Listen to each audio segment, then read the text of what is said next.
you been told that your little one with cerebral palsy needs Botox injections and ankle-foot orthosis to help them walk without tripping over their foot? But you don't like the idea of Botox injections nor the idea of AFOs. Wondering, is there a better option?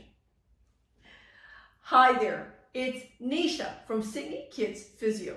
In today's video, I'm jumping in to share with you 5 strategies that we would use for our little ones with cerebral palsy so that we're not offering AFOs and Botox combination. So here at Sydney Kids Physio, we see lots of little ones with cerebral palsy. We don't recommend Botox because it's a long-term denervating agent, which means that it kills off nerve endings in the muscles, and over time, repeated use actually damages the muscles in a child's leg. We don't like AFOs because they limit their function. Instead, what we do is we offer 5 different strategies. The first is to ensure that there's calf muscle length so a little one can walk normally. So many children with cerebral palsy might be on their toes because of really tight calf muscles. And so what we do, the first thing is we want to give the muscle length through serial casting. This is a cast of a child that we did on their first week. And every week we would change that cast, stretching that calf muscle more and more by lifting the ankle and the foot up. Usually it takes us 6 to 8 weeks to correct that tight muscle so that eventually we get to this point where our little one has got good range. And if you look at this cast now, this little one is able to heel strike, foot flat, and push off. So that range in the calf muscles allows us to have a more normal walking pattern.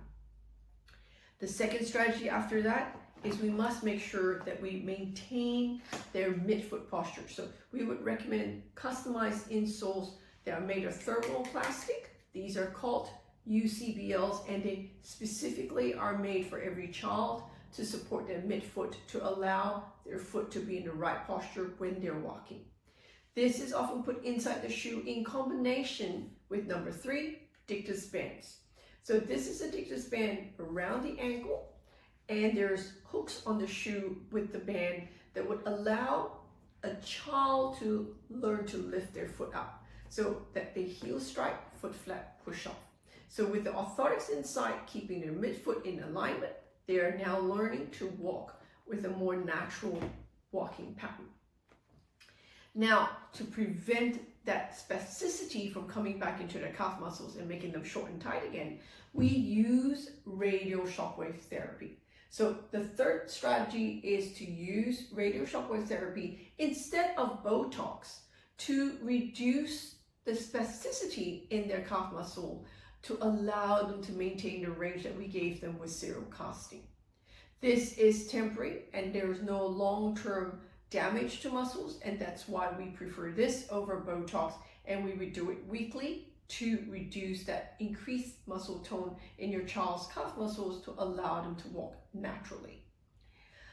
Now that still isn't enough because we don't want just to have range. We want the muscles to actively work. We don't want to depend on dictus bands all the time. We want in the long term for your child to learn to lift their foot up, to clear their foot. To do so, we use functional electrical stimulus. This has electric pads that we would put onto the shin muscles, and we would activate it so that with every heel strike, we contract the shin muscles to allow that movement of lifting the foot and toes up. You do that regularly, and soon we will activate more muscle control to do that movement of pointing their toes up to heel strike. Then obviously, once we have range and we have control of our muscles, we want to put that to functional use. And so the 5th strategy is a tailored pediatric physiotherapy intervention program where we're teaching little ones their gross motor skills. We teach them to walk, to climb stairs, to run, to hop, to skip, to jump, to climb climbing walls. We teach them functional skills so that we maintain that range in their calf muscle because they're literally using that functional range every day.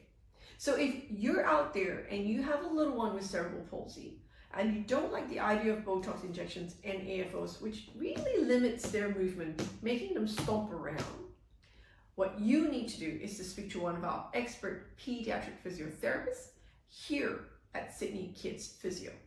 The number to ring is 02-9790-4233. And if you know somebody out there with a little one with cerebral palsy and they've only ever been offered AFOs and Botox, why don't you like and share this video with them? Until next time, have a fabulous day. Bye.